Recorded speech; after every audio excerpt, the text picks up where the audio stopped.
নমস্কার, আপনাদের সবাইকে জানাই শুভ নবরাত্রি। আপনাদের সবাইকে আমার রাধাকৃষ্ণের চ্যানেলে স্বাগতম। নবরাত্রির প্রথম দিন মা দুর্গার স্বরূপ মা শৈলপুত্রীর পুজো করা হয়। পর্বতরাজ হিমালয়ের কন্যা হওয়ায় তাকে শৈলপুত্রী বলা হয়। মা দুর্গার এই রূপটি অত্যন্ত শান্ত, কোমল এবং চিত্রাকর্ষক। ঘট স্থাপনের পাশাপাশি মা শৈলপুত্রীর আরাধনা করা হয়। আসুন মা শৈলপুত্রীর কাহিনী শুনি। মা দুর্গা প্রথমে শৈলপুত্রী রূপে পূজিত হন।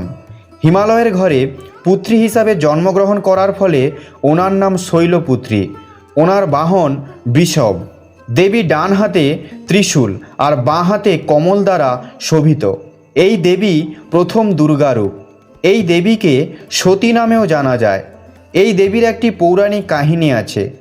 একবার যখন প্রজাপতি যজ্ঞ করেছিল, যেখানে সমস্ত দেবতা নিমন্ত্রিত ছিল শুধু ভগবান শিব ছাড়া, সতী তার পিতার ঘরে অনুষ্ঠিত হওয়া যজ্ঞে যাওয়ার জন্য উত্তেজিত হয়ে উঠেছিলেন আর মহাদেবকে বললেন, আমাদের ওখানে যাওয়া উচিত। ভগবান শিব বললেন, প্রজাপতি সমস্ত দেবী দেবতাদের নিমন্ত্রণ করেছেন, কিন্তু আমাদের নিমন্ত্রণ করেননি। এমন সময় সেখানে যাওয়া উচিত নয়। কিন্তু মা সতী রাজি হলেন না। ওনার আগ্রহ দেখে ভগবান শিব ওনাকে যজ্ঞে যাওয়ার অনুমতি দিয়ে দিলেন। যখন মা সতী তার পিতা প্রজাপতির ঘরে পৌঁছালেন, তার মা তাকে স্নেহ করে ঘরে আনলেন। তার বোনদের কথায় ব্যঙ্গ আর উপহাসের আভাস পাওয়া যাচ্ছিল। ভগবান শঙ্করের প্রতিও সবার মধ্যে তিরস্কারের ভাব ছিল। প্রজাপতি দক্ষ ভগবান শিবের প্রতি অপমানজনক কথা বলেছিল। এর ফলে মা সতী অত্যন্ত কষ্ট পেয়েছিলেন। তিনি স্বামীর এই অপমান সহ্য করতে পারলেন না আর যজ্ঞাগ্নিতে নিজেকে উৎসর্গিত করে ভস্ম করেছিলেন। যখন ভগবান শিব এই কষ্টের খবর পেলেন যে মা সতী নিজেকে ভস্ম করেছেন, তখন ভগবান শিব এই কষ্টতে ব্যতীত হয়ে বীরভদ্র দ্বারা সেই যজ্ঞ বিধ্বংস করেছিলেন। এই সতী পরবর্তী জন্মে শৈলরাজ হিমালয়ের ঘরে জন্মগ্রহণ করেছিলেন আর শৈলপুত্রী নামে পরিচিত হলেন। পার্বতী আর হিমবতী ওনার নাম। শৈলপুত্রীর বিবাহ ভগবান শিবের সাথে হয়েছিল। শৈলপুত্রী ভগবান শিবের অর্ধাঙ্গিনী। ওনার মাহাত্ম্য এবং শক্তি অনন্ত। নবরাত্রির প্রথম দিনে সমস্ত নদী, তীর্থ এবং দিকের আবাহন করা হয়। সেই দিন সকালে উঠে নিত্য কাজ করে ঘট প্রতিষ্ঠা করুন। ঘট প্রতিষ্ঠা করার পর মা শৈলপুত্রীর মূর্তি বা ছবি প্রতিষ্ঠা করুন। মা শৈলপুত্রীর পায়ে কুমকুম ও অক্ষত লাগান। মা শৈলপুত্রীর ধ্যান করুন এবং তাঁর মন্ত্রগুলি জপ করুন। মা শৈলপুত্রীকে সাদা ফুল অর্পণ করুন এবং তার আরতি করার পর তাকে ভোগ নিবেদন করুন। মা শৈলপুত্রীর মন্ত্র হল, ইয়া দেবী সর্বভূতেষু মা শৈলপুত্রী রূপেণ সংস্কৃতা নমস্তস্যৈ নমস্তস্যৈ নমস্তস্যৈ নমো নমঃ। নবরাত্রির প্রথম থেকে শেষ দিন পর্যন্ত পুজোয় কর্পূর ব্যবহার করা হয়। অত্যন্ত শুভ বলে মনে করা হয়। কথিত আছে যে দেবী দুর্গার পূজায় কর্পূর ব্যবহার করলে তার বিশেষ আশীর্বাদ পাওয়া যায়। কথিত আছে মা শৈলপুত্রী সাদা জিনিস পছন্দ করেন। তাই নবরাত্রির প্রথম দিনে মা দুর্গার শৈলপুত্রী রূপকে সাদা মিষ্টি নিবেদন করা হয়। এর সাথেই মাকে সাদা রঙের ফুল অর্পিত করা অত্যন্ত শুভ হিসাবে মানা হয়। এবার আমরা শুনব নবরাত্রির দ্বিতীয় দিন মা ব্রহ্মচারিণীর কাহিনী। মা দুর্গার 9 শক্তির দ্বিতীয় স্বরূপ ব্রহ্মচারিণী। এখানে ভ্রমের অর্থ হল তপস্যা। মায়ের এই স্বরূপ ভক্তদের ফল দেওয়া। ওনার উপাসনা করলে তপস্যা, ত্যাগ, বৈরাগ্য, সদাচার আর আত্মসংযমের বৃদ্ধি হয়। ব্রহ্মচারিণীর অর্থ হল তপস্যাচারিণী, অর্থাৎ তপ আচরণকারী। দেবীর এই স্বরূপ পূর্ণ জ্যোতির্ময় ও অত্যন্ত বৈভব্য। এই দেবী ডান হাতে জপমালা ও বাঁ হাতে কমণ্ডলী ধারণ করে আছেন। পূর্বজন্মে ইনি হিমালয়ের ঘরে জন্মগ্রহণ করেছিলেন আর নারদ মুনির উপদেশ অনুসারে ভগবান শিবকে নিজের স্বামী হিসাবে প্রাপ্ত করার জন্য ঘোর তপস্যা করেছিলেন। এই তপস্যার কারণে ওনাকে তপচারিণী বা ব্রহ্মচারিণী নামে জানা যায়। 1000 বছর ধরে তিনি কেবল ফল আর ফুল গ্রহণ করেছিলেন আর অনেক কঠিন উপবাস রেখেছিলেন। খোলা আকাশের নিচে বৃষ্টি এবং রোদের নানা কষ্ট সহ্য করেছিলেন। 3000 বছর ধরে বেলপাতা গ্রহণ করেছিলেন আর ভগবান শিবের আরাধনা করেছিলেন। এরপর উনি বেলপাতা গ্রহণ করাও ছেড়ে দিয়েছিলেন আর কয়েক হাজার বছর ধরে তিনি নির্জলা এবং নিরাহার তপস্যা করেছিলেন। কঠিন তপস্যার কারণে দেবীর শরীর অত্যন্ত শীর্ণ হয়ে গিয়েছিল। দেবতা, ঋষি, মুনিগণ সবাই ব্রহ্মচারিণীর তপস্যাকে অভূতপূর্ণ বলেছিলেন। তারা সবাই দেবীকে বলেছিলেন, আজ পর্যন্ত কোনো দেবী এত কঠিন তপস্যা করতে পারেনি। এটি শুধু আপনি সম্ভব করতে পেরেছেন। আপনার মনোকামনা অবশ্যই পরিপূর্ণ হবে আর আপনি অবশ্যই ভগবান শিবকে নিজের স্বামী হিসাবে পাবেন। আপনি তপস্যা করে ঘরে ফিরে যান।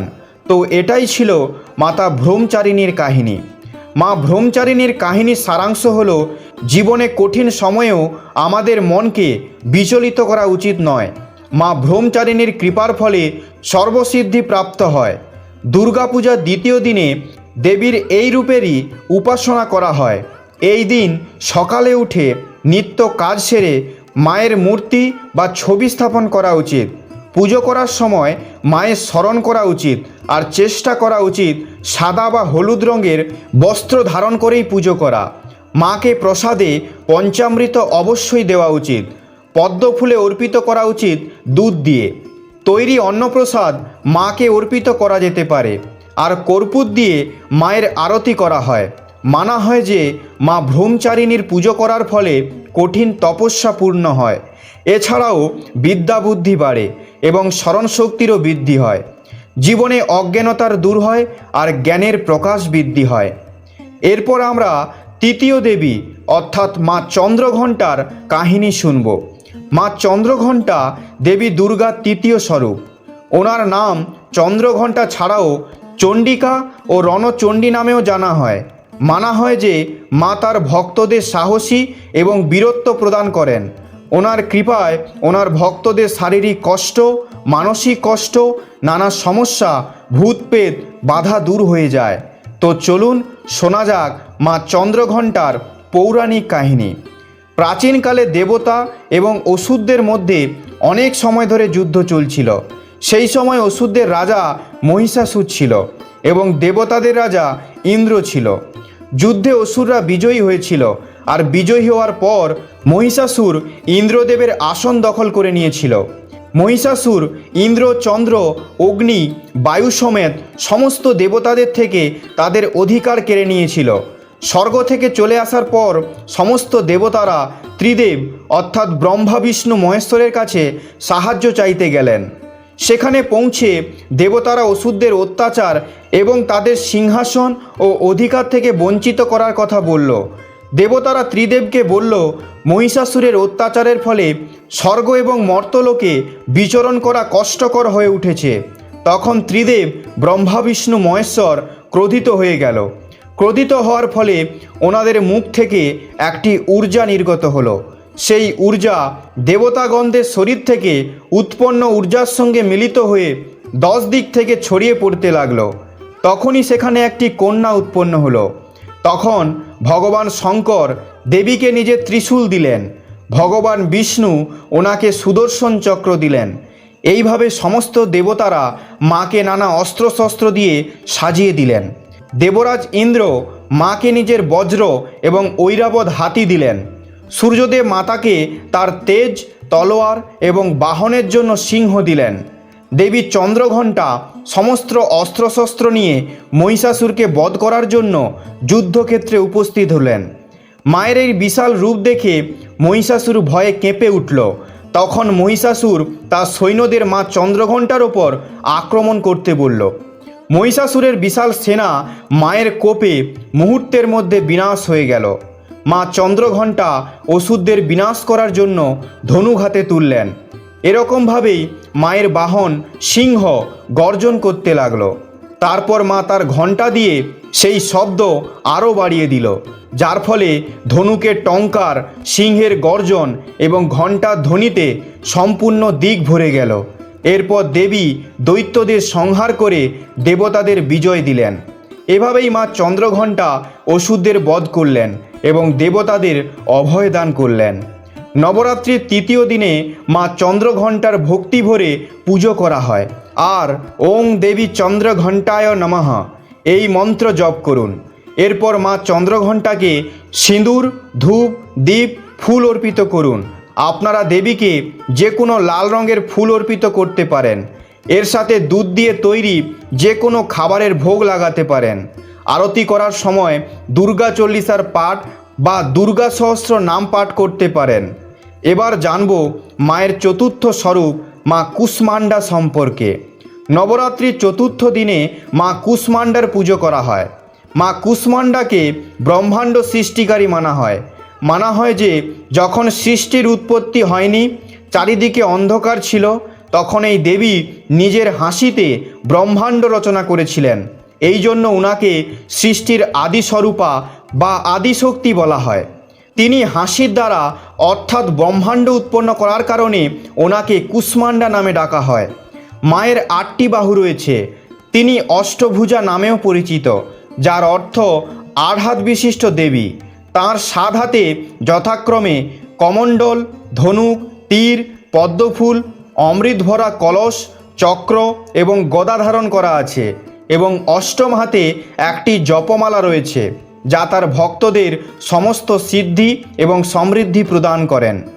যখন চারিদিকে সব জায়গায় অন্ধকার ছিল, যখন সৃষ্টির কোনো অস্তিত্বই ছিল না, তখন মা কুষ্মাণ্ডা সৃষ্টির রচনা করেছিলেন।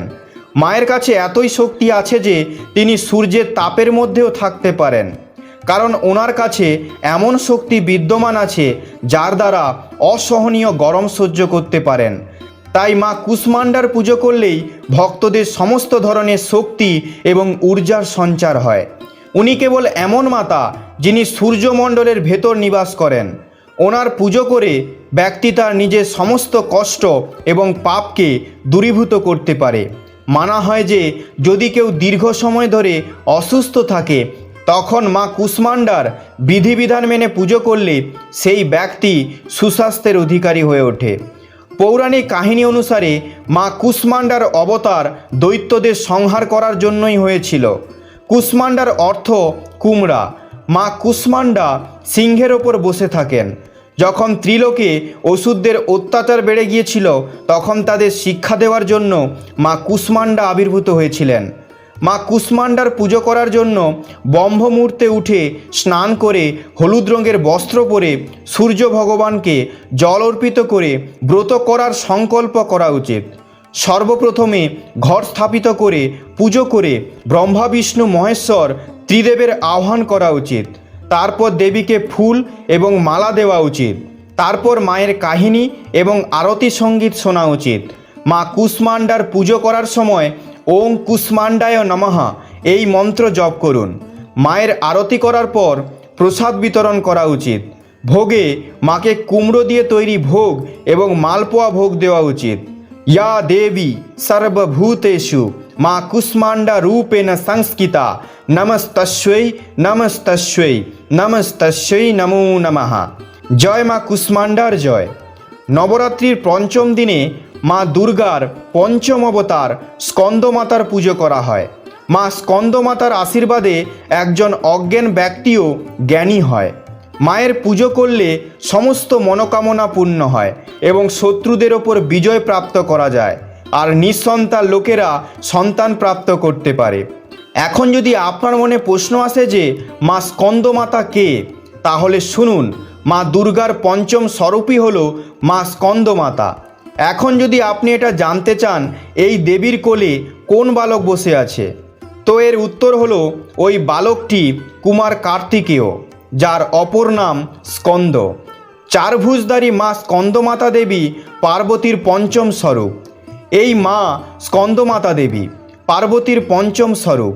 এই মা সিংহের ওপর বসে থাকেন।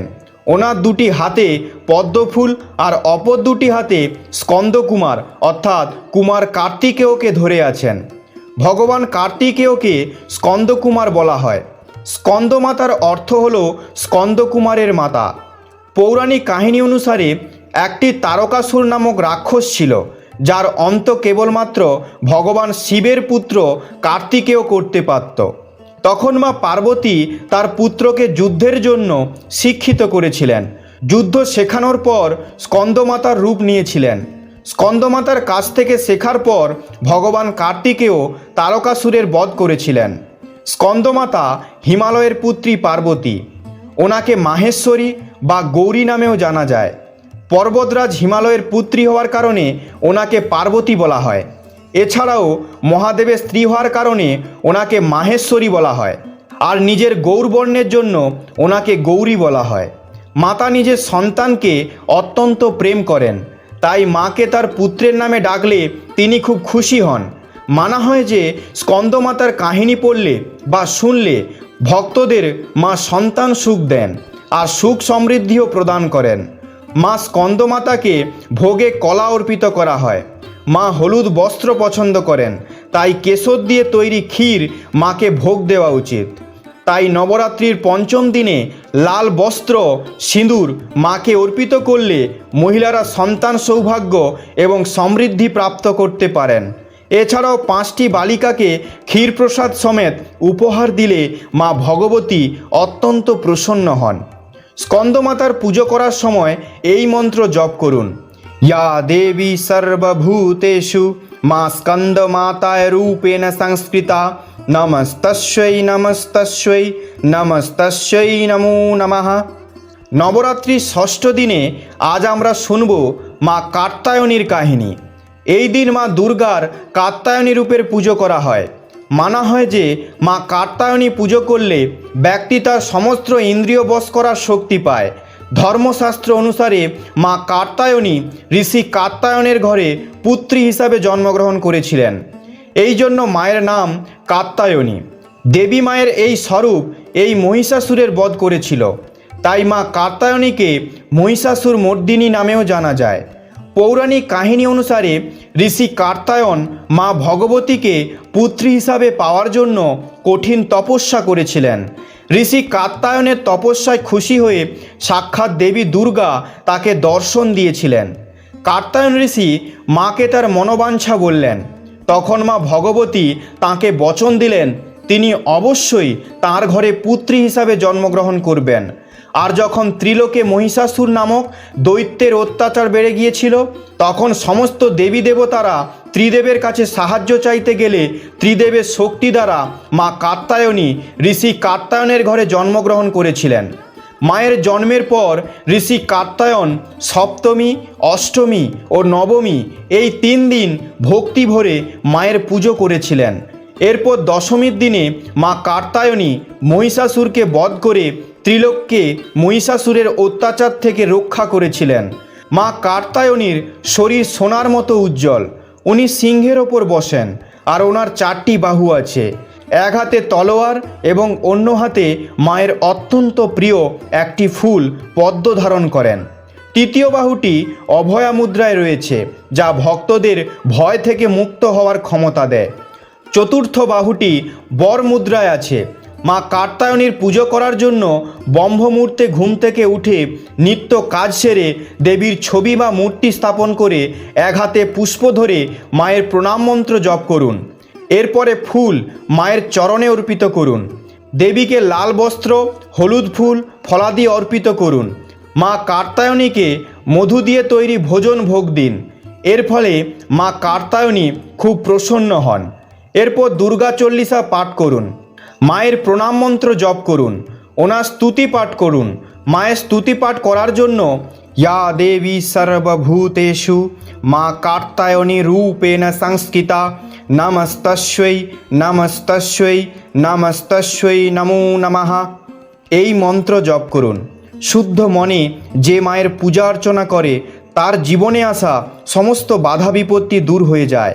মাকে সুগন্ধি ফুল অর্পিত করলে শীঘ্র বিবাহ যোগ হয় এবং প্রেম সম্বন্ধীয় বাধাও দূর হয়।